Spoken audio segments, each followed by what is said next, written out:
None of the following should be taken as business, investment, legal, or tax advice. Enjoy the podcast. Hello and welcome to the SwapSpace channel and to the SwapSpace Huddle podcast. Today I am joined by Pauline from ChangeNOW, who is the CMO there. Let's give word to Pauline. Tell us about yourself and let's get the show on the road. Thank you. Thank you so much for having me, Turpal. It's my first kind of podcast appearance in quite a while, so I'm super excited. I'm hoping we're going to have a lot of fun.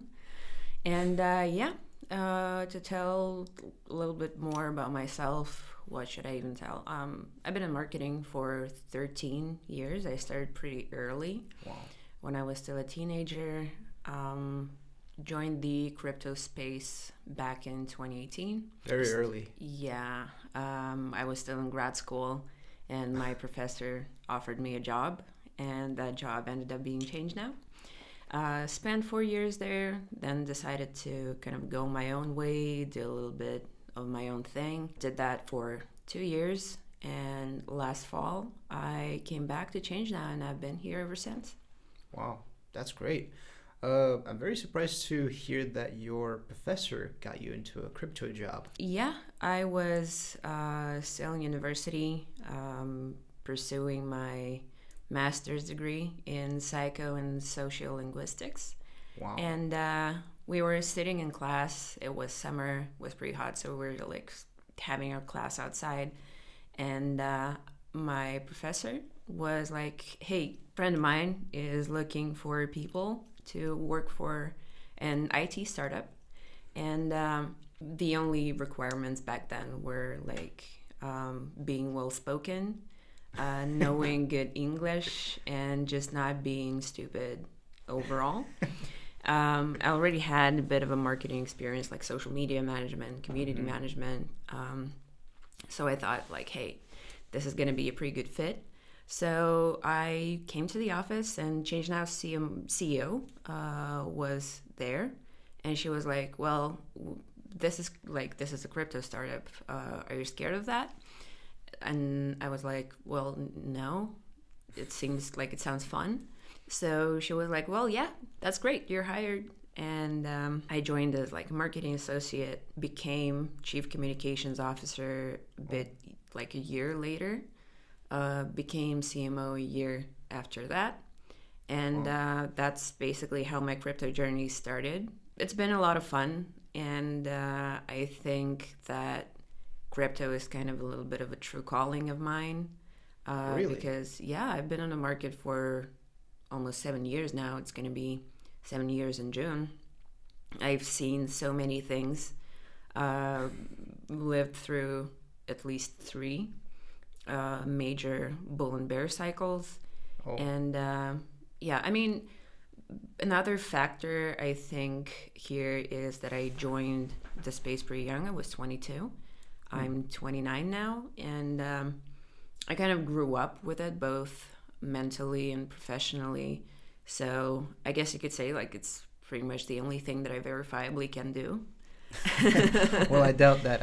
I think you can do a lot more than that. But yeah, it's very surprising to learn that you have been a part of one of the biggest exchanges out there since its early days, when it was just like a startup, a crypto startup. I was the 9th employee in ChangeNOW. Now there is more than 300 people in the company. Jeez. A few pros and cons to that, because you watch the company grow. You watch how people start recognizing you more and more in the internet, and like when you go to conferences, everyone seems to know you. When you have a booth, everyone seems to like approach you and strike up a conversation. Do you need liquidity? Yeah, do you need liquidity? Or can we get listed for free? These are like two main questions. Oh, another one is, I've got a marketing agency. Do you want to buy your services? So these are like 3 main ones. Would you like to co-promote? Yeah, would you like to do a cross promo? And I'm like, hell yeah. Do you want to buy marketing services? I'm like, well, show me what you got. But at the same time, you see that there's like a certain amount of growing pains, which are not necessarily bad, but they kind of suck. when you're experiencing them. But right now I can verifiably say that like the previous growing pains have already like subsided and passed, and now we are able to exist pretty comfortably in all phases of the market. And, Well, yeah, it's been 7 years now, so probably kind of got your way around things. Yeah, exactly. Both the bull and the bear markets. Yeah. I mean, for us, it doesn't really matter whether it's the bull market or the bear one. Doesn't matter what the phase is. You're always profiting. Yeah, because at any point on the market, like people either sell or they buy, and for us, that's pretty much the same thing. Well, that's cool. I do think that ChangeNOW has been in its place as as I said, the biggest one of the biggest crypto exchanges, and justifiably so, because I mean a lot of things have happened. And with that being said, I want to focus a little bit more on the exchanges themselves, because it's quite a handful with the exchanges, because they're all different. Some of them are bigger, some of them are smaller. There's also the aggregators like us.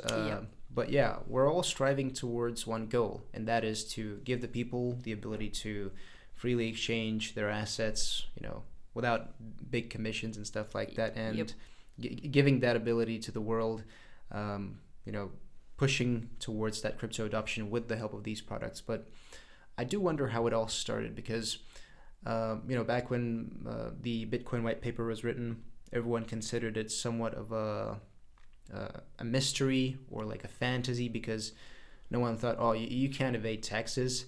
You have to take out cash and send it through like Western Union or something like that. You can't just use this.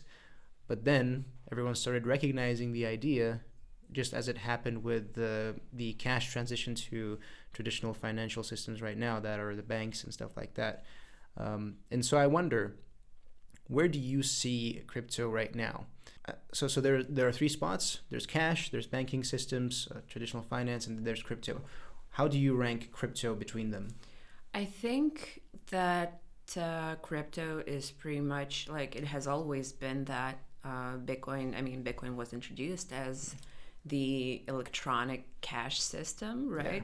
Yeah. In its white paper, it was presented as that because the creator of Bitcoin, Satoshi Nakamoto, we don't really know who they are, but still, the Bitcoin white paper said that Bitcoin was the version of electronic cash. And I think with the infrastructure nowadays is set up in a way that crypto still retains quite a lot of features of cash, with the non-custodial wallets, non-custodial exchange services, DeFi, all that. And it's still got a long ways to go towards being more of like a traditional finance systems. I mean, Bitcoin has been launched as a political tool. We shouldn't really forget about the way that Satoshi Nakamoto was a staunch libertarian. And I guess it was like Bitcoin goes all the way back a long time before its official conception and official launch. Back in the 90s and early 2000s, people of the libertarian kind of leaning have been looking for ways to transact without the government getting in the way. Present. Yes.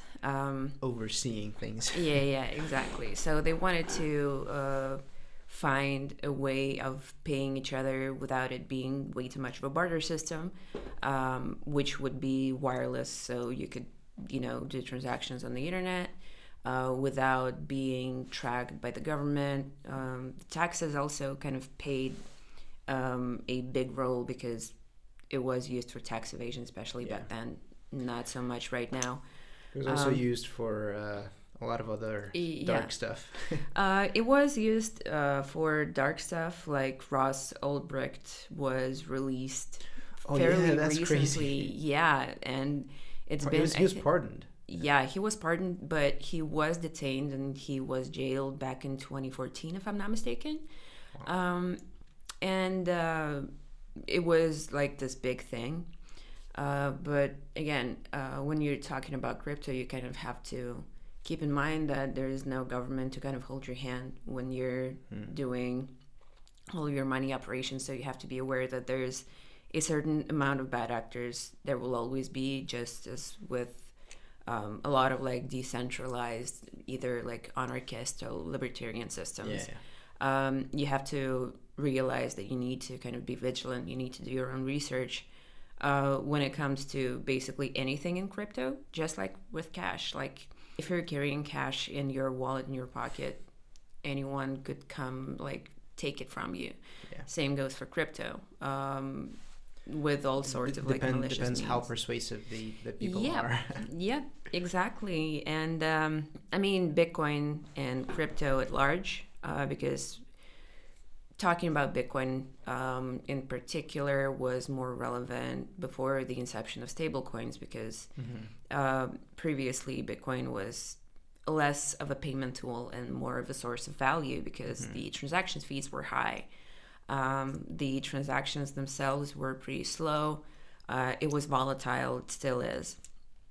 And then came all the layer 2 solutions. Yeah, layer 2 solutions and stable coins and things like that. And right now, I think if we're talking about the political side of crypto, so basically staying banked while your government has let you down in all sorts of ways, just like in Argentina. Oh, I covered that actually in the video. In other developing economies, even more in the United States these days, it is very well, like the crypto community very well relies on stablecoins. Yeah. And I think 90% of all the exchanges are stablecoins. Yep, because again, there is a big issue of like cross-border payments, which a lot of governments can and will and have in the past put a hold on. And crypto has been kind of like a saving grace for a lot of these people. Yeah, and also the P2P exchanges that allow people to take out cash and stuff like that. Yep, exactly. Like in a lot of developing economies and economies that have been suffering under certain economic conditions, P2P exchanges have been kind of like saving grace, a very useful tool for when you want to off-ramp your crypto into fiat money. I mean, we can vouch for that. We use that all the time. I mean, just this morning, helpful. Just this morning, I used the P2P service on KuCoin to get some cash in because I ran out of fiat. So yeah, it was pretty useful, pretty fast. I've got a few merchants that I'm personally friends with. Wow. So they do my transactions pretty fast. So you're like a long-time client. I mean, I've been making my money in crypto for more than 3 years now, since 2022. So it's been 3 years, yeah. And when you're making your money in crypto and you're living in a place where using a crypto card is not as viable as it is, for example, like in the United States or in Europe or in Asia. Yeah. I was actually surprised to know that there are not actually a lot of countries that allow you to use all these crypto cards. Exactly. Yeah. Well, I mean, crypto cards work worldwide because the emittents are mostly like either Visa, MasterCard, or Union Pay. But in order to get a crypto card, you need to have a passport of a country which is not sanctioned in any way. Yeah. So yeah, and also an integration with PayPal, Revolut. Yep. So like getting a crypto card can be a bit of a hassle, but once you got it, it's basically it saves your life in a lot of situations. Yeah, imagine not being tied to your country's currency value, because it's tied to something more worldwide, like the US dollar, because everything is kind of dependent on the US. And why wouldn't you have your cash and I mean your earnings in stable coins? That would be kind of better, I think. But there's also the detriment of your country coming back around and saying stuff like, we don't really appreciate you using all of that. You're not paying taxes here. And I mean, I think that's the biggest hurdle of so some of the biggest countries out there, like China, Russia, and stuff like that, and them not being so willing to accept crypto, because again, it's a very hard thing to regulate. Yep. I mean, there have been a lot of tools which have been introduced recently in terms of compliance, in terms of regulating the crypto space, which, in my opinion, I know a lot of people don't like regulations, and a lot of people are more drawn towards DeFi more than CeFi in terms of crypto again, because that was the main message of crypto. That was the main message of crypto again. It's like very libertarian in nature, less state, more people. Yeah. But again, with a lot of adoption happening lately, which started, I think it started out in 2021 when Dogecoin became very popular. I mean, say what you want and think what you want, but the birth of meme coins. Yeah, the birth of meme coins that happened back then, and Dogecoin kind of acquainted a lot of people with crypto. Then the NFT boom happened, and the meme coins happened, and crypto was talked about on TV, on state TV in the United States, for example. Like Fox News started reporting on it, CNN started reporting on it, and now they're doing a summit in the White House. Yes, exactly. And a lot of people without a lot of experience, without any like specific political inclinations, are coming into the crypto sphere. And again, as I've said previously, when you're in crypto, you need to you have to not trust anyone but yourself, right? And a lot of people are coming into crypto without that presupposition. Mm-hmm. So a lot of them end up getting scammed. So I do believe that a certain amount of regulations, a certain amount of compliance tools do need to be in place so that those people can still stay in the crypto space. Because like when you come in, you get scammed. The only reasonable action here would be to leave the space altogether and just not think about it. So, and it leaves a sour taste in your mouth. It does. It does leave a sour taste in your mouth. A lot of people are getting disappointed. A lot of people are getting disillusioned, and they end up leaving the space. And even though there's a lot of good actors like ChangeNOW, for example, which does partner up with a lot of like worldwide compliance agencies, mm-hmm. like the Crypto Defenders Alliance, in order to help people stay in crypto, helping people out. Your money got stolen. We will do our best to help the police track it down, for example, right? Mm. Again, as I was saying, sorry, I got a bit rambly. That's fine. You need to kind of make peace with a certain amount of regulations happening, because otherwise no adoption is going to come in. Mm. Because again, no regulations, crime goes rampant. People stop using crypto because, again, they end up losing their money without even realizing it a lot of the time. Yeah. I mean, I do get the point of all the degens, and I understand the situation with all the people that are more inclined to use the centralized services. But if there is no regulation, that means it's fertile ground for all the scams and all the bad actors, and they're going to do a lot of bad things there and exactly manipulate and abuse the lack of knowledge of the usual guy who's just out there trying to find out what it is, and then he gets exploited, and then he tells his surrounding people that, you know, it's a scam, don't go there. Yeah, and exactly. that message kind of spreads. But the idea is to spread the other side of the positive story. Message, right? And I mean, as someone who is a little bit like to the left of center, I do think that crypto is a very, like, it's a tool for the people. Again, when we look at it through this type of perspective, because donations, like a lot of donations happen in crypto. Again, that's right. Right. Especially people are doing OnlyFans with their USDT, TRC20. Yes, exactly. Giving access worldwide. Yep. And that's the thing, because, for example, if you're in one country and your friend is in another one and they don't have anything to eat tonight, if you try to PayPal them like $10 so they you're gonna get half of that in commissions. Yeah, exactly. It's gonna take a while there too.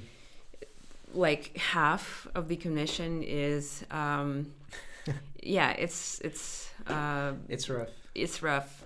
Again, in a lot of cases, that's not even the case. Like on a $10 transaction, sometimes the fees can get up to $7. If I send someone $10 in USDT, that person is going to get those $10 in USDT, and they can go buy themselves dinner.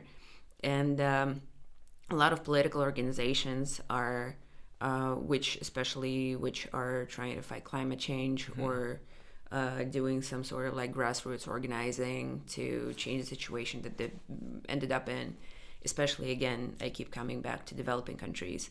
They're also accepting donations in crypto because that kind of opens up their cause to the entire world.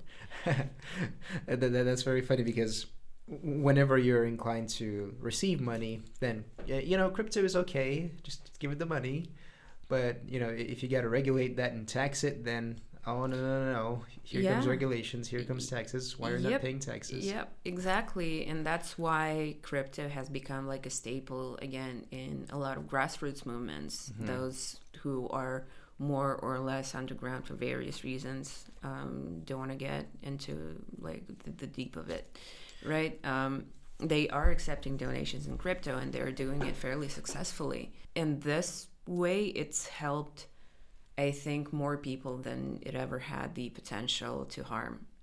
And that's why I've stayed in crypto for so long. That's why I think that crypto has a lot of potential. That's why I work at a service that allows people to enter crypto without it being way too complicated, without it being way too gated between all of those complicated interfaces and all of these graphs that are sometimes super hard to understand. And that's why one of the main points that I'm trying to pursue when I'm in crypto is trying to get as many people educated about it as possible to accelerate adoption. Because, again, I don't want people who come into crypto, I don't want them to get scared. I don't want them to get scammed. I don't want to have them left without their savings and with a sour taste in their mouth, as you previously said. That's amazing. I mean, that aligns so perfectly with me too, because I kind of try to do the same thing here with this podcast. And the idea is, of course, first of all, to give an educational agenda to all the people that watch the podcast, listen to it, and all the videos that we do. I always try to push a message saying things like, you should do your due diligence, you should always learn, and if you're trying to invest in something or trying to learn about this new way of making money, whether it's staking or trading or using an AI bot, which never goes well to do your trading, you should learn about that stuff. Yep. And then never trust all these messages saying things like, oh, it's guaranteed returns, come around, make easy money. It never works like that. And you're always going to be in a ground where all the people are walking around you, trying to find ways to exploit you, doing all these psychological tricks. I keep remembering BitConnect because it's like the perfect staple for everything that's bad about crypto. Exactly. It was marketed so well. It was. That's the bad part. And I think the biggest thing about BitConnect was that it was marketed by like your regular people. Yeah. For whom like the messaging was so attractive. Yeah. Right now when you read about it, you're like, well, it's giving casino. Like you need to be aware of that. But back then, as with a lot of Ponzi schemes, it was a lot easier to kind of look past that, right?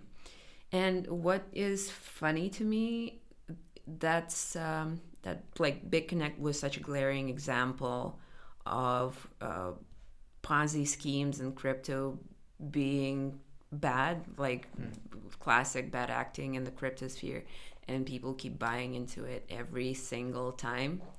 Like you used to have like SafeMoon. Oh, I remember. Yeah. I covered that. Oh, God. Yeah, and a few other projects, and a lot of people think of meme coins as exactly just that. Yeah. And that's one of the reasons crypto is getting a bad rap in the regular world, because when you go on social media and you read about people talking about crypto, the only things that they remember are going to be BitConnect and NFTs. Yeah, but that's because of the media. They always, I mean, they have a job. They have to push a narrative, and they always have to make all the craziest headlines that will attract the most people to, reading these headlines. And then those headlines are usually $100 million stolen, $4 billion lost, Bybit got hacked, $1.5 billion, seemingly immutable blockchain broken by North Korean Lazarus group, which it was not broken, but it was like a bridge hack. But that's another thing altogether. But the media is always going to push that narrative that if something bad happens, oh, everyone is at fault. It's bad. Don't go there. And then the critique is not even there, because, again, you have the coverage of all these bad news and all the bad things that happen. But there's the other side, too, of how things got handled, what happened afterwards. And you usually don't get coverage of that because, that topic would not generate as many clicks. Exactly. And I think that's why the media fails to give credit where it is due to crypto, because, again, you're not going to have a big headline about a company, achieving some kind of technological advancement with transactions being faster. No one in the media talks about that. Forbes is not going to write about it. I mean, yeah. Again, media runs an advertisement. They need to get their clicks in order to make money. And the louder the headline screams, the more people are going to buy into it. It's a blessing and a curse in having a lot of independent media outlets. They need to get their ad money, but then again, competing. Yeah, they're competing against each other again for that same ad money. So it's kind of hard to find honest reporting on things that are happening in the world. Again, because everything is so focused on running a profit. Yeah, and that's what I noticed about that situation, and I found a very great loophole and an answer to my prayers about, okay, so I'm Googling something, I'm trying to find information through ChatGPT, and it's always Reuters, Forbes, and all these media outlets that are not very crypto friendly talking about all things crypto. Yep. And whenever I try to find something interesting that is happening in the crypto world, because again, I got a job to do here on the podcast, I found that a lot of the crypto influencers that have had their blog ever since they started doing crypto back in 2019, 18, 17, and they're really great for reputable sources of information, because they've been doing it for such a long time, and they have been, of course, on the good side of crypto.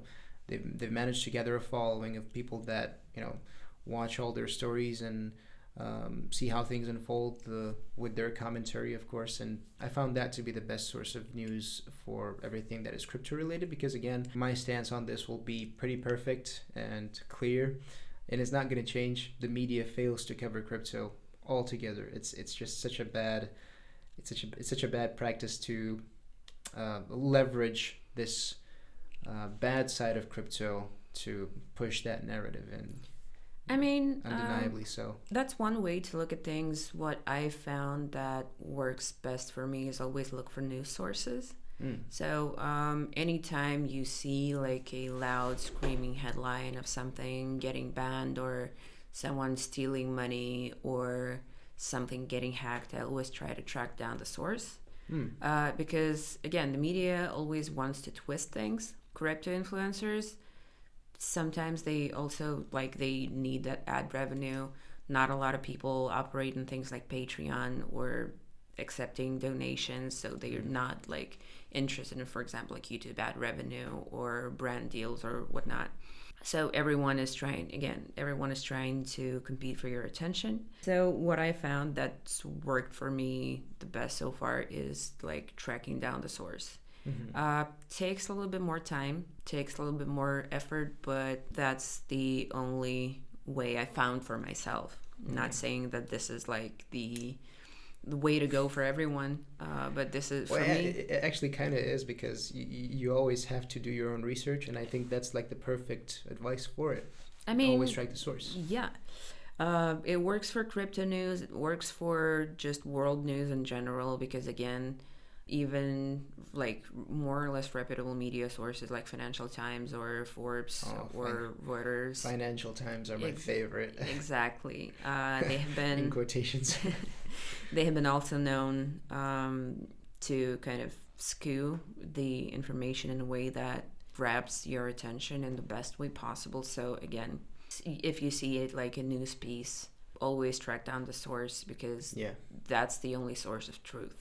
Yeah, and you're right about that. And of course, all the writers have to be original and put their own spin on it. Yep. Not make everything sound the same as it is everywhere else. Because if I don't rewrite some information or write it in another way, it's going to be like I plagiarized something about something. Yeah, so there's also that. But I want to kind of go back a little bit because you mentioned Argentina. Yep. We actually released a video on Argentina recently and all the stuff that happened around the Libra token. Mm-hmm. And you had a very good point about people, navigating around all of the dependencies on the national currency and all the hindrances that may come with it with the help of crypto. And you're right, there is a lot of crypto adoption in Argentina, and the thing that happened with Libra was, again, a saving grace from the president that is pushing a crypto project. But then we all know what happened there, and it happened to be a shit show. But yeah, that was a very good point that you made. And I want to kind of ask you again, with ChangeNOW again being one of the biggest exchanges, who's your biggest clientele? What's that geo breakdown if it's not secret information? Well, I mean, it's not really like you can go on SimilarWeb and you can see like nothing that I'm going to say here is going to be a big secret because, again, this is pretty much verifiable information on the internet. A lot of our clients are from the Americas. So we've got a pretty big Latin American audience, again, because people from Argentina use us pretty... people from Brazil, Venezuela. Yeah, exactly. So all of those developing economies. We also have a pretty big clientele from Europe, from like the DACH and the Benelux region. So Germany, the Netherlands. That's very surprising. Switzerland, and like Belgium and other countries from there. We also have a pretty growing demographic in the APAC region. So the Chinese version of our website is actually one of the most used right now. Like it's probably because there's billions of people. Yeah, exactly. So it's been used pretty intensely. So right now, one of the biggest kind of reasons for us to improve our website, like one of the biggest avenues that we're going to pursue is going to be localization. So we're currently working pretty hard on making the service accessible to as many people as possible, because again, not everyone has had the privilege of learning English as a second language. Oh yeah, you're right. Second, third, fourth, whatever you name it. So English is my third language. Exactly. It is mine as well. So again, working on translating the website into at least like the most used languages and like optimizing it so that the copy looks good on the page, which has been a bit of a problem with like Korean, Japanese, and all the other languages that don't use Cyrillic or the Latin alphabet. That's been kind of like a big priority for us lately. Actually, it's been the same for us too, because I was also involved in the task of localizing some of the things that are happening to different languages.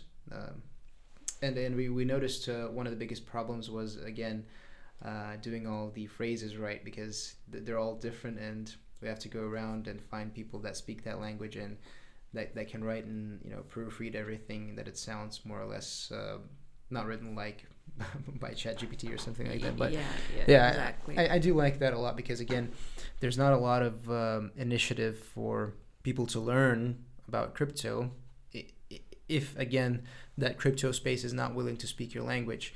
And I think that's a very great push towards that crypto adoption that we all pray for in the future, because again, our careers kind of depend on it, how big we Exactly. get, and how well known we'll be. For example, from this podcast, also depend on that, and maybe we will attract a couple of hundred people to use some of the crypto services with this.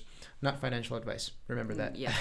And not investment advice. Nothing we say on here constitutes as financial advice. Just please Yeah. pay attention to that, dear listeners and watchers. So yeah, but I wanted to come back to Argentina and the Libra token. Oh. That's, I guess, one of the most heinous things that have happened in the space so far. Because again, like evil, I would say. Yeah, because like crypto was created in its core as a way to save yourself from the government, and here being scammed by that same government is such, I don't even know how to put it, like it is such a disgrace. Because again, like Javier Milei, he positioned himself as this sort of like libertarian president who minimizes government spending and just gives everything to the people. And in that same lane, he just launches a token to the population that is already pretty crypto oriented, so they didn't even notice that anything was wrong. Yeah. And I think that sucks so bad. And I was before coming onto this podcast, I woke up a little bit early today, so I was reading up on the crypto news, and this guy Hayden Adams, Davis. Yeah. What's his name? Hayden Davis, the one responsible for the launch, the one who actually sniped it too. Yeah, Hayden Adams is the guy who made Uniswap, so not to be confused. Hayden Davis, yeah. He created Trump, he created Melania, he created Libra. He did not create Trump. He created actually Melania and Libra, right? We covered that. So he is on his way to launch another meme coin, despite being on like several Interpol watch lists. And this is kind of like, this is one of the times when you wish that the government actually like did something about it, like did something about him. God.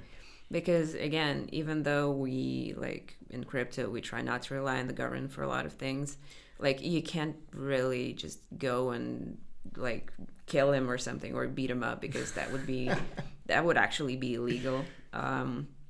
So I kind of wish someone did something about it in terms of government. And these are the regulations that the cryptosphere kind of needs so desperately at the moment. Yeah, there are loopholes. But again, regulation is also trying to tackle all the rug pulls and all the snipes, and trying to it's eerie when you hear about it, but the amount of attention and the amount of regulation you need to actually put in place to not let someone, snipe token, do insider trading, or do a rug pull at some point, it's just such a crazy amount. Because a rug pull is equivalent to some billionaire selling all of his stock at once, which is undeniably going to crash that company's stock. Exactly. And technically, it won't be illegal because that's his choice. But the ethics of that decision, of course, always depend on who is the victim and the morals of the one that did it. But it's the same story here with all the rug pulls in crypto, because again, you cannot be held reliable for the asset, for selling an asset that you own. Exactly. Yeah, and that's the bad part about it. And that's why I always try to push an educational narrative, saying things like, oh, you should always go on any service that allows you to see whether liquidity is locked. The token supply is going to be on a vesting schedule, so that there is no rug pull whatsoever, even if there is that temptation of selling it all at once. Exactly. Imagine a token comes out at $1, it goes to 100. That's 100x of all the tokens that you have, and to withstand that temptation to not sell it all at once. So if we imagine you have 1 million tokens, that money becomes 100 million from $1 million, and you're thinking to yourself like, oh my God, what do I do now? Do I do I ensure the perfect life of next few generations, become a billionaire investing all that money, or I say, I trust you guys, I want to create a great product. That temptation has to be the craziest thing to withstand. And the people that have to do it, they have to, you know, cut their hands off probably to not do that. Yeah. Well, this is basically, a lot of the times this is the case with meme coins. Yeah, that's what I was about to say. Yeah. Because with meme coins, a lot of meme coin creators are kind of transparent about it, that this is a casino, this is a betting, gambling type of situation that like, if you manage to get in on time and then get out, then you're good, but other people are not going to be as lucky as you are, right? And I think, like, if we go back to the history of meme coins, like Dogecoin was the very first meme coin to ever be launched. It came out in 2014, if I'm not mistaken.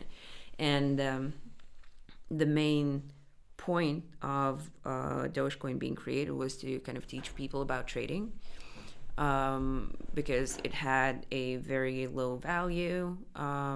Buying, like, you could transact in like very small amounts. The transaction fees were low. It was a fork of Bitcoin, so it was a little bit of a hassle to launch back then. And it was kind of like a verifiable way for people to learn about how financial markets worked, with like, a very low stakes approach.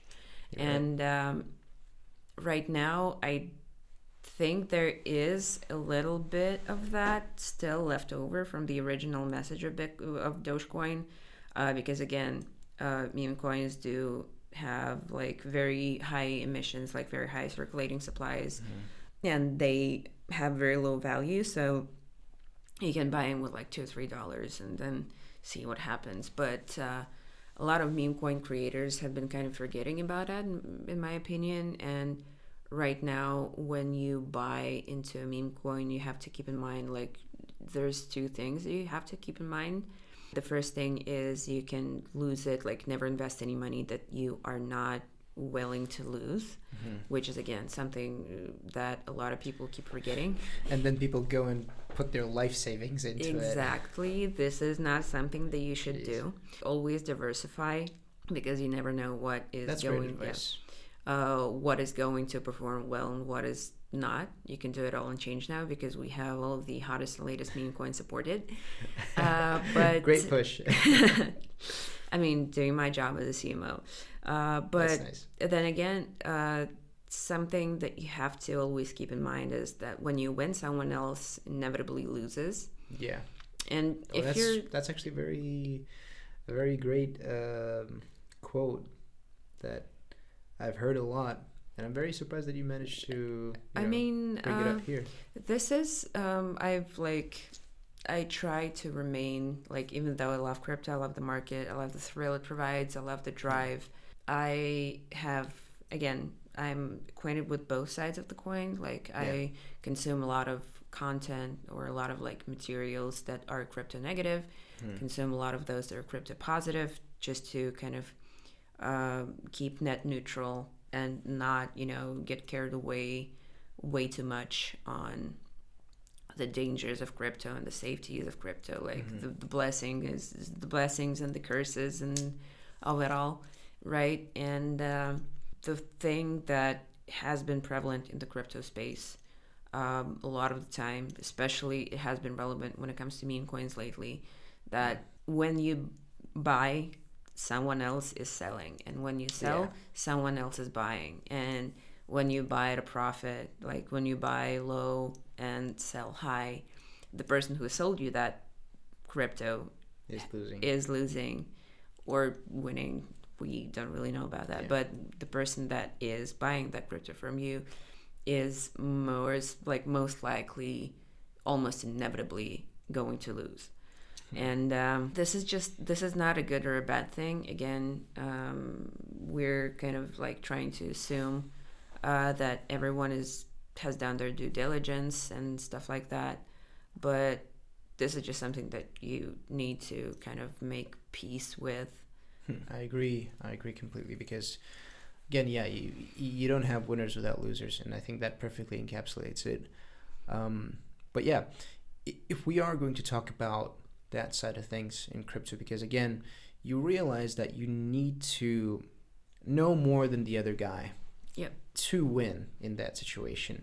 And if you know more, then of course you're obviously going to be in a better position because again, you have some kind of info about the news about any token you're trading. So for instance, all these traders that sit with 50 monitors around them monitoring all of the news and all the hype, and some people actually put all of that into AI bots that provide you with information based on your portfolio, which is crazy because again, who would have ever thought of doing that? But some people did, and now they're utilizing it to their advantage. And it's the thing about crypto in general here too, because if you're not using all these services, I mean, not in a bad way, but if you're not using all these services to your advantage, then you're missing out. And I'm not just talking about not using the exchange. I'm also talking about the ways of you having a better time and experience, because again, blockchain is now entering so many areas of our life. You can probably host all your info on your own blockchain that you built between a few nodes that you bought from probably like RPC or something like that. But again, all these things, they require a herd mentality, because I noticed that unless the people around you are using it, in 99% of the situations, you're not going to use it either. I mean, yeah. And I guess like this is what mass adoption is all about, because anything like, especially in crypto, especially in finance, like a currency is only good when you're not the only one using it. Yes. So money as in its base state is a means of purchasing goods and services and trading goods and services, right? So if you are selling what someone is willing to buy and they're willing to pay in your currency, then that's all good. But if not, then it basically loses all value. And like fiat currencies work only because very many people have agreed to like exchange it for goods and services, and like very many people have settled that like it holds this certain amount of value. Like this is why money has worked out in the past, and this is why mass adoption kind of hinges on it very heavily. That reminds me of a very good example that I once told to some school kids when I was explaining blockchain. I made an example of people trading goods back in the medieval times, and their currency was essentially silver coins, bronze coins, or gold coins, or whatever currency they used in their time. And you'd kind of want to go to these people and say, oh, look, we have this banking system now. You can use this paper to pay for goods and services, but you will have to buy this paper with your gold and exchange it. And people would think like, oh, so I need to take this really valuable resource that is physical, that is in my possession, that I can store anywhere, and use it for goods, for this volatile piece of paper that not a lot of people around here use. So let's take a village of 1,000 people and let's compare that with the crypto adoption rate, which is like around 8%. So around 70% use it.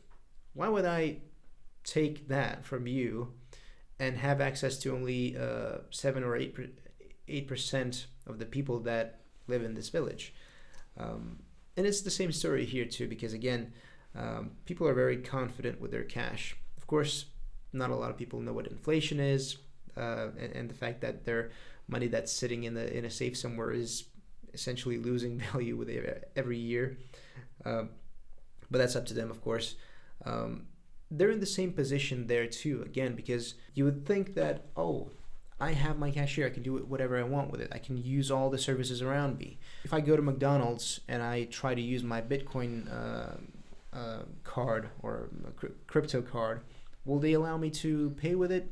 Probably not. And Yeah, it's the same story here because again, a lot more people need to know it, a lot more people need to adopt it, and then it's going to have that future that we all hope for. Yep, I guess it's our job to just keep educating, keep talking about it, keep highlighting things that make crypto good and that make crypto useful, that make crypto necessary for a lot of people around the world, and a much better kind of alternative to fiat money.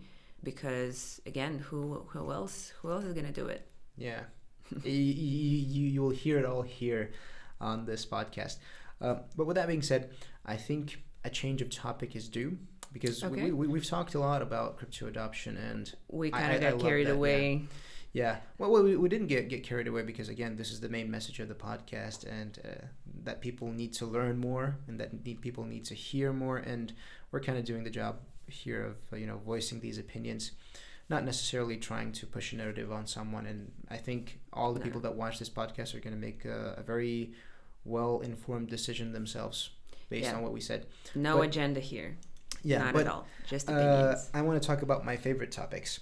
Of course, I criticize the media about highlighting all the bad sides, but I'm kind of guilty of that too. I love talking about all the scams and all the things that happen in crypto, but in a retrospective way, not necessarily putting a bad light on anyone apart from the bad actors involved in the situation. And so we mentioned previously that when you have your own asset that you own and you're not going to be liable for selling that asset in any way that could convict you of a crime or something like that. That reminds me of all the people that did all these rug pulls with all the crypto projects that they pushed. And I covered some of them in the recent video that I did, specifically the Paul brothers. Lana Rhodes was actually doing a rug pull. The Hawk Tua girl. Haley Welch, also. Yeah, that stuff just makes me want to puke every time I see it. And all the people that they keep fooling and still having a following afterwards, that has me thinking, what is it in regulation that we can do to prevent these kind of things? Do you have any ideas? Well, I mean, there are so many things that you have to be mindful of, that you have to be cautious of. When dealing with like meme coins, when dealing with celebrity coins. They have been happening, like, especially if we're talking about celebrity coins, they have been happening for time immemorial in the crypto space. And NFTs started all of that. NFTs, yes, they have been a very big part of that, because like Grimes launched her own NFTs, Banksy did. People who created like these very vintage memes did, like the Nyan Cat original GIF, which can be downloaded off of the internet at any point in time. But so I paid money for it, so I'm cooler. Yeah, exactly. And now it's worth nothing. Exactly. And you have to kind of be cognizant of the fact that like the NFT boom worked only as a speculative type of market, because people always wanted to buy low and sell high. Didn't really work out, and that's why the NFT space is kind of at an all-time low at this point, because like I do know that like in the GameFi space, essentially dead. Yeah, like in the GameFi space, you can buy and sell game items. That's where it should have been. Yeah, generally. Because they do hold value outside of them just being images that you can kind of go on any block explorer, just like right click and download. But what if I use that image as my profile pic? Exactly. Or armor on my character in a game. Like armor in a game, or like a weapon or anything like that. This is a very good use case for the blockchain. But just reselling images, that was kind of crazy, and a lot of celebrities were able to cash in on that very heavily. And I think that with all the rug pulls and all of the scams and all of the meme coins, you, again, as I previously said, you have to keep two things in mind. Never invest what you're not prepared to lose. And whenever you buy or sell, someone else will like wins or loses. And these are the things that you should never forget when you dabble in things like that.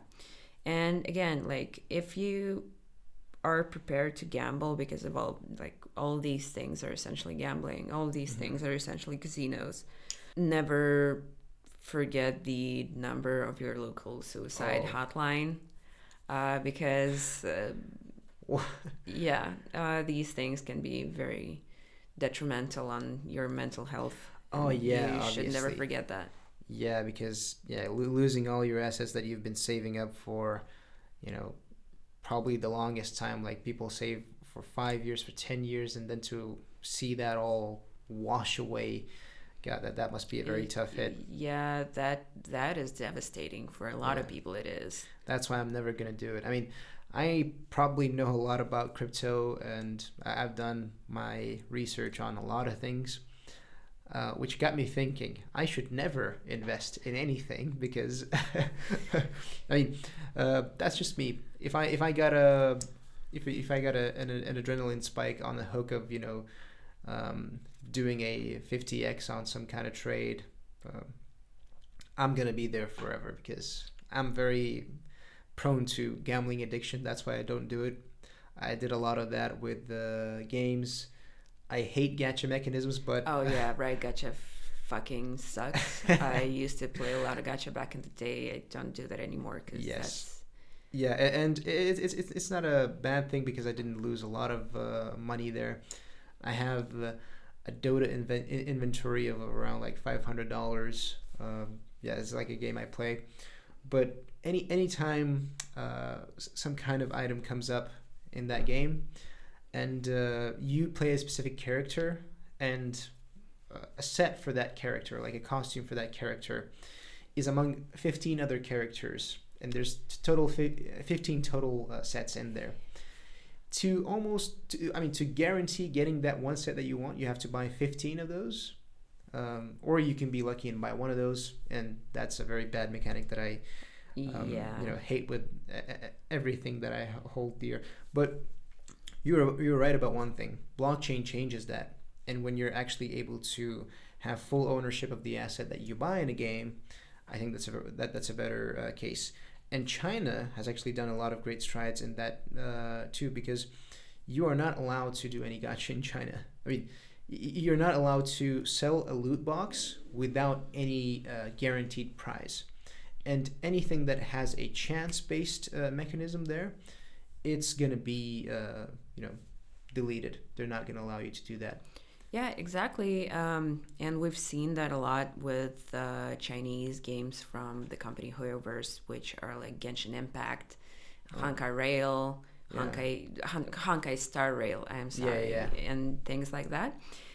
These are gacha games, but they all have like a pity system, which basically guarantees you get an item. That's why people love it. Yeah, for every certain amount of pulls. Yeah. So that if you pay enough money, you will inevitably get the item that you want.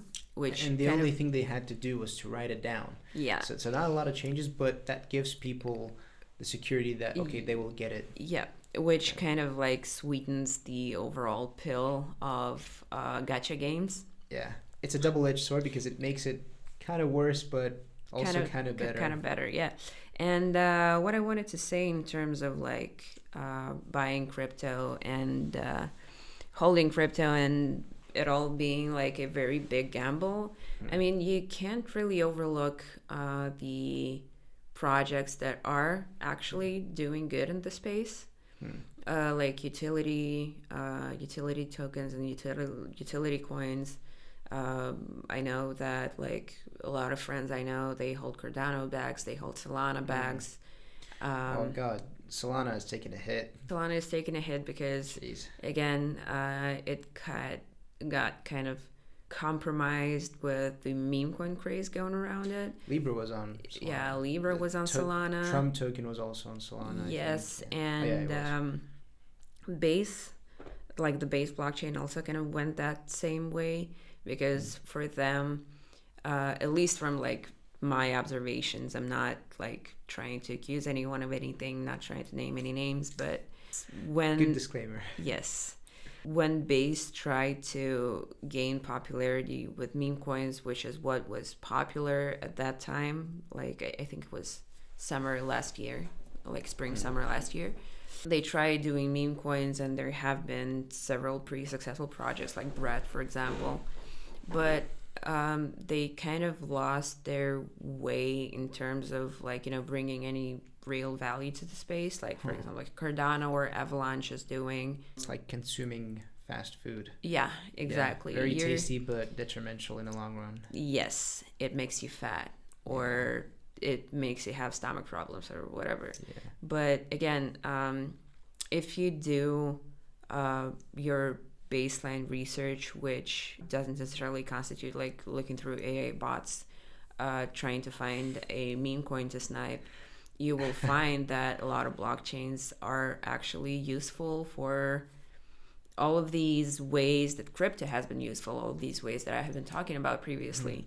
It's got all kinds of things. You got privacy blockchains, you've got ZK Sync, you've got all these L2s that make using Ethereum a lot more easy. Popular topics right now. Exactly. You've got DeFi projects, which have helped a lot of people. And especially in LATAM. Yeah. Especially in LATAM, again. And I think that when you're doing like these pessimistic conversations about how meme coins are ruining the crypto space and just overall giving crypto a bad rap, you shouldn't forget about all of the good ways crypto has existed, and like all of the good things that crypto has done for the space and for humanity as a whole. Yeah, and I think that shouldn't be forgotten.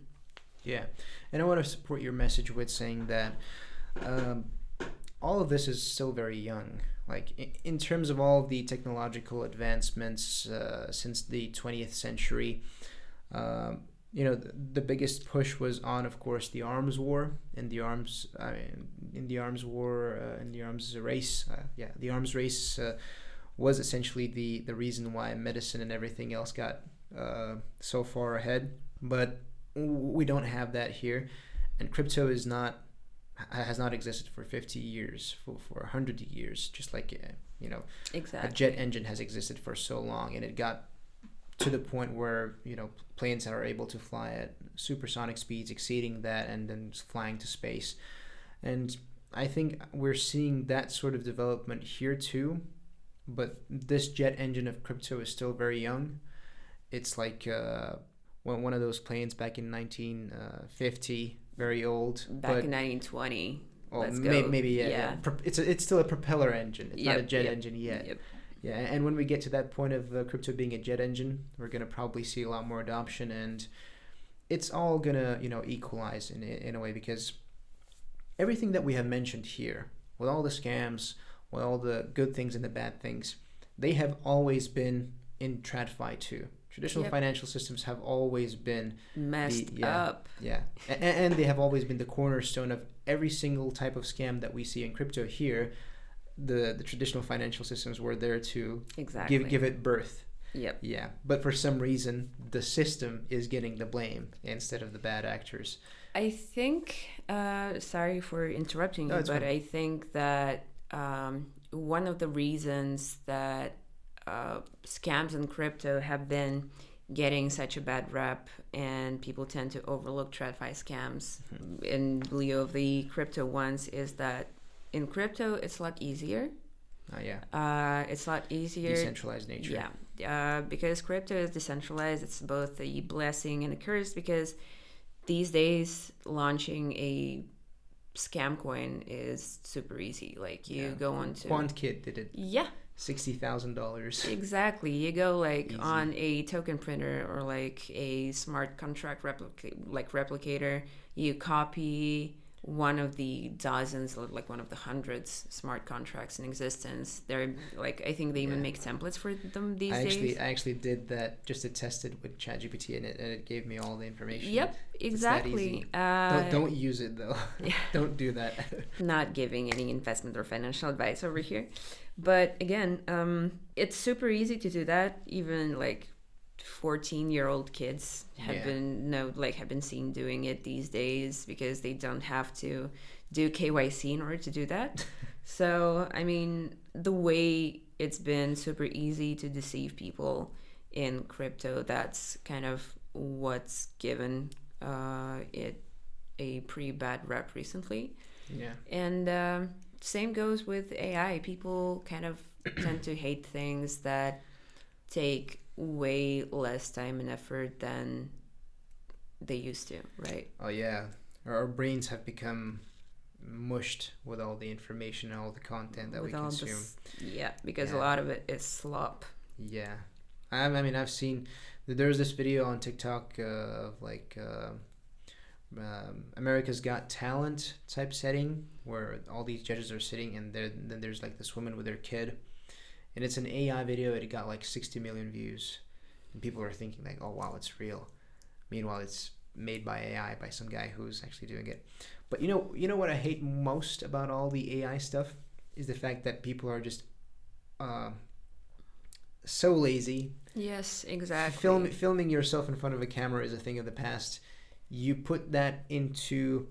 there are so many videos that I saw. How to make $1,000 online right now. You create 10 different accounts. You put them all through this filter. You use this AI to generate a person that will be talking. You use 11 Labs to translate it. You use all of this to translate, to write scripts and everything like that. You can automate. You can put a lot of automation in it, and just sit in a villa somewhere and make money. No, you cannot do that. Exactly. You will not make a single penny of money. People will not watch it because, first of all, it lacks a soul. It's not going to be interesting. It's slop. And I hate it so much because, again, a lot of people are actually doing it. And they're thinking, oh, I'm on to something here. Meanwhile, the real people that are sitting here and doing God's work are, underappreciated or lost in this big wave of all this slop that comes up. Exactly. And it's something that I can't really deal with because, again, it's just the laziness of people, the lack of a gut to actually go out and do proper work. Exactly. I mean, you came here with a broken finger. I mean, yeah, I came here with a broken toe, and that's going to be visible on film, I think. Like, got this little bit booty type situation. Don't be lazy. Yeah. It's a message we're sending. What I think a lot of people working with AI often overlook is that AI is not supposed to think for you. Yeah, it's supposed to be a tool. Yeah, AI is supposed to be a tool which helps you automate certain things that you already know how to do yourself, and help you be more productive, help you be more creative and things like that. But you shouldn't treat AI as a thing that's going to do your work for you. You're going to end up doing that work for you anyway. Yeah. So for example, like you can use AI to aggregate a lot of information on the market, and see what's going on, and get information from all these various sources, but it's going to be you who's going to need to analyze all that information. Otherwise, you're going to make like all sorts of bad decisions based on it. Yeah, and it's going to be it's going to turn out detrimental to a career of someone who's trying to become a specialist in an area, because again, the usual AI agents that I use for my work are something to transcribe all the scripts and all the videos that I film, so that then I can put all the subtitles on there and write descriptions, or I'm going to use it for research purposes because again, a lot of the info is here and there, and if I get a read on some of the things that I want to know about first from ChatGPT, and then I do a deeper search of all these things, I go to the sources and then I try to find information that is going to be crucial in a video that I'm filming. That's how I usually do it. But imagine someone who's doing the same thing, but asking all the AI agents to write the full script for the video, and you're gonna sit in front of the camera and say all these things that you haven't even researched, and then someone asks you about it, and you're gonna be like, "Oh, I did a video. I forgot." It's gonna be bad. Yeah, exactly. And people are gonna lose interest very fast, and all the people that are using all these AI agents trying to automate their work, they're also gonna lose out big time, because again, they're not facilitating real skills. They're not facilitating real knowledge. They're just getting by.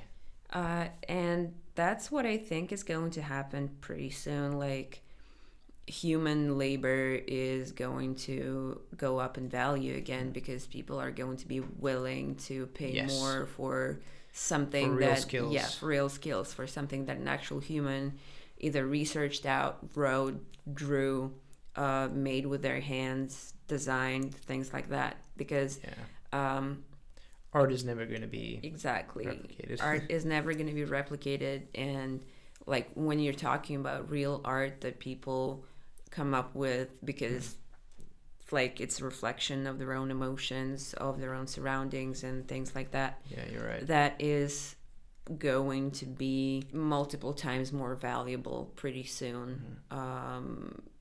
I am pretty sure of that. But again, I agree with everything that you say, but there's another side of that coin, in effect, that a lot of people still are going to lose their jobs, because some of the things that the AI does are unfortunately a lot better than what people can do. And that is, of course, something that I was very scared of also myself, because I used to work as an English teacher, and then news comes around and says, oh, English teachers are now a thing of the past. You can learn any language with this AI. And I'm thinking, well, shit, what am I going to do now? Obviously, teachers are not going to lose their jobs, because people are not willing to talk to an AI agent, even if it's for free. People pay for not just the lesson, but the experience and the knowledge of the person, and the local knowledge, of course, too, about the language itself. So I want to learn a lot of phrases. I then go to this teacher that teaches me all these phrases with the help of all these TV shows she watches. Yes, exactly. And I think that's amazing. Wow, that's really cool. AI is not going to do that. Translation work. Exactly. You're not going to have an AI sitting here with you and translating everything you say. And all the things that I've seen are very awkward. I was on my way to this studio here, and I was watching a guy, talking to a Singaporean guy. This guy is Russian. This guy speaks any other language. I mean, he is in Singapore, but I think he was speaking Chinese. And they're having a very awkward conversation, because everything that the guy says is written down in subtitles. And all the subtitles are kind of wrong, too, because it doesn't catch the overall atmosphere and the vibe of the things that you're trying to say. It does not know phrases. It does not know the local language that you're trying to convey to that person. Basically, a lot of the times the context is going to be missing. Yes, that's it. Like, I have a degree in translation studies, and my other, my master's degree is in psycholinguistics. So again, it has a little bit to do with translation. And basically, as I was getting my bachelor's, I kept hearing about how translators and interpreters are going to be losing their jobs pretty soon. And losing their jobs. Yeah, losing their jobs. But meanwhile, these same guys are using the AI to help them. Yes, exactly. Like, computer-assisted translation machine assisted translation, they have been around for ever since the 60s. People have been using those. And pulling up a vocabulary is the same as using the AI. You're going to be using a thesaurus. You're going to be translating the phrases that you have already translated.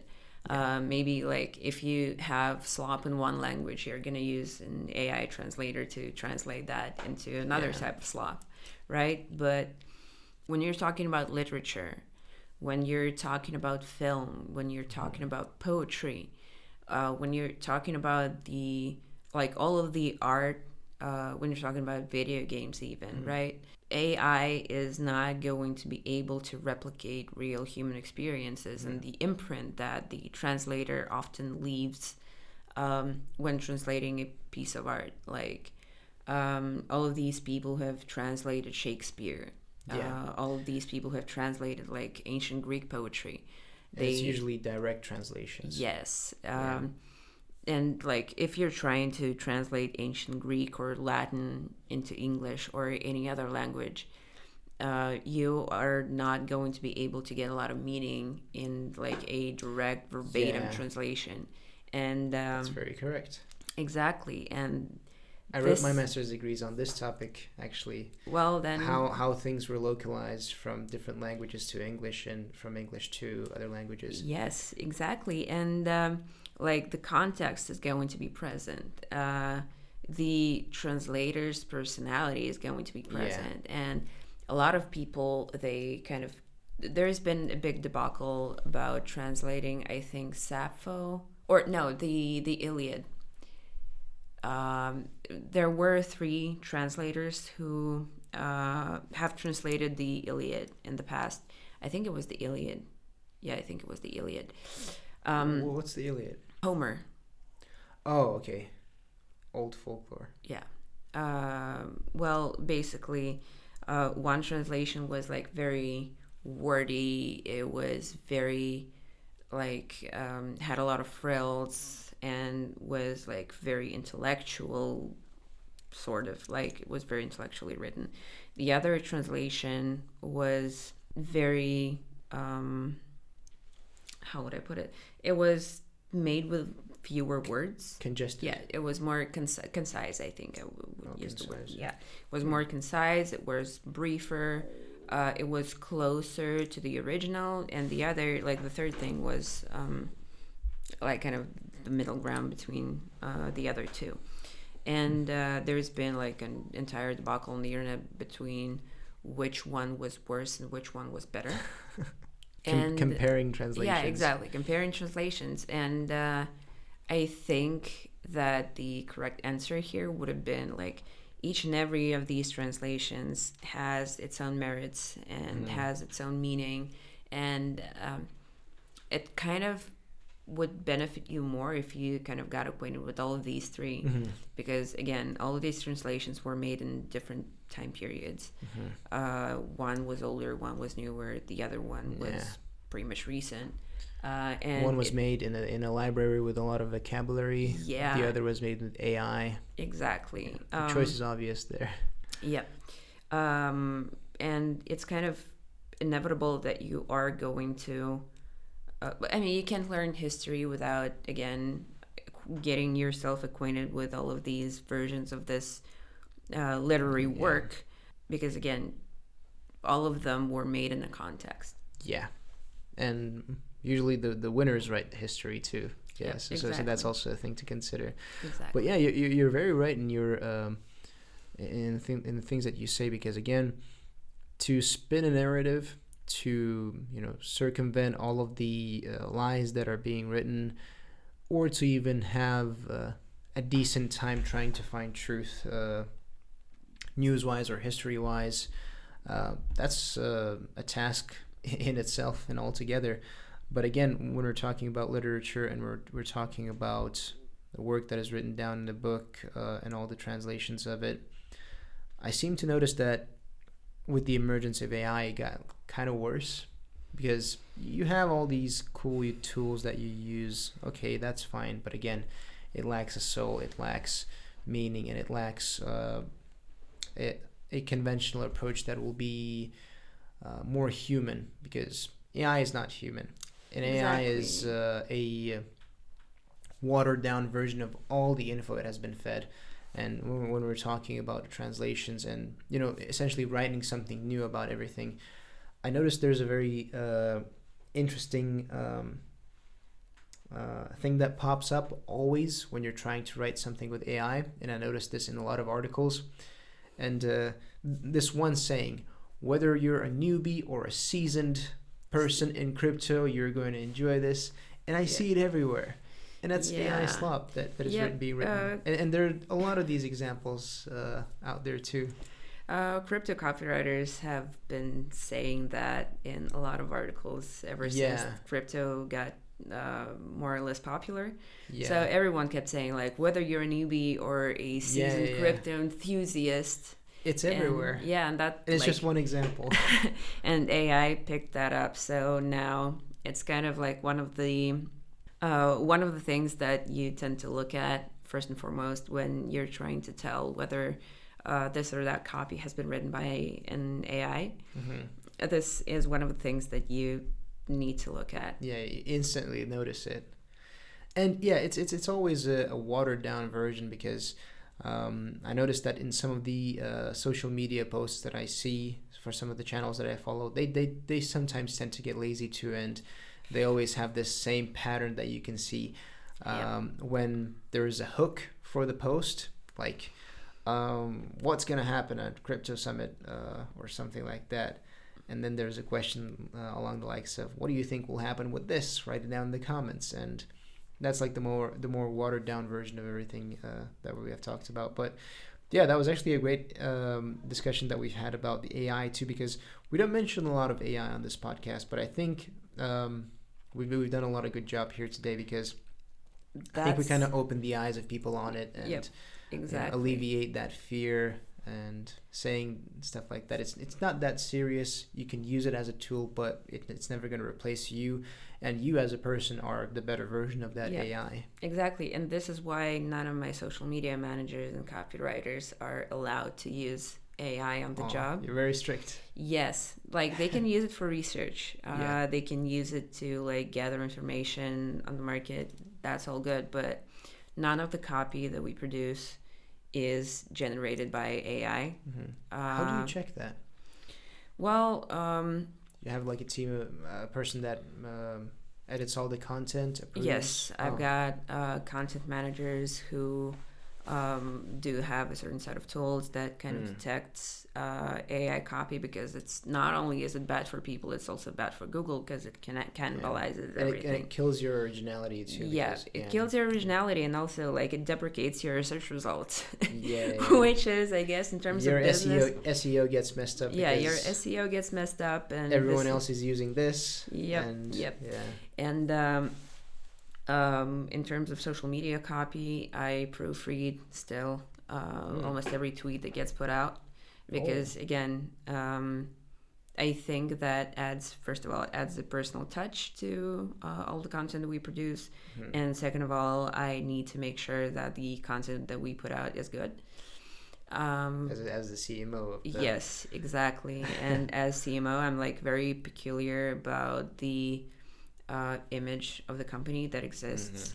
So yeah. So you got like a tone of voice that you adhere to. And that's really cool. Yep. I'd like to think that I also have a very cool tone of voice that people like on this podcast. I mean, you do. And you can let us know down in the comments. But yeah. Again. I mean, yeah, it's been super fun to talk to you about all things crypto and like talk about life and talk about everything. So I don't get too technical here, so it's always a nice conversation and some food for thought for all the people that watched. But yeah, I think with that we can kind of wrap it up. I want to give you a chance to do any CTA you got, so take it away. Got anything to say? Again, thank you so much for having me. This has been a very nice conversation. I've had a lot of fun. Likewise. You can find ChangeNOW on ChangeNOW.io. You can find all of the social media at the bottom of the page. Feel free to check our service out. It's pretty easy to use. If you are a SwapSpace user, you can enjoy our best service and best rates on swapspace.co. Yep. Thanks for that. No problem. And if you have any questions for me personally, you can find me on Telegram. It's at DeepMoist. Deep Moist. Yes, Deep Moist. So very interesting. If you would like to partner up, or if you have an asset that you would like to get listed, feel free to drop in my DMs and have a chat. You can follow me on Twitter at DeepMoist with 3E. So that's DeepMoist. Yeah. So if anything, feel free to come by. I don't bite. I have a lot of fun, like talking with like future clients, current clients, everyone. Sometimes I take over the Twitter DMs on our Twitter account just to kind of have a feel of what our the people that we communicate with, what they have to say, whether they have feedback for the service. So I think that's, as someone who does marketing, it's very important to keep in touch with the clientele and like do customer journey, like customer development. So yeah, if you DM us on Twitter, it's ChangeNOW_IO. There is a chance that I might be there, just chatting up a storm. All right, that was amazing. I always love people that are willing to get back to their community and talk to them, and being very open like that. That's the main sign of trust in this space. But don't take it from me, take it from Pauline. She has been a very good guest and a very pleasant one at that. I enjoyed this conversation a lot. Thank you so much. You're an excellent host. I've had a lot of fun. Yeah, that's amazing. And don't forget that ChangeNOW is one of the biggest partners of SwapSpace. She has already done the CDA for me. So yeah, go to swapspace.co to exchange your favorite currencies. Go to ChangeNOW to check out their stuff and exchange your currency there if you're using it already, or if you want to become a new client for them. And yeah, that's about it. We will see you next time, hopefully very soon. Bye-bye.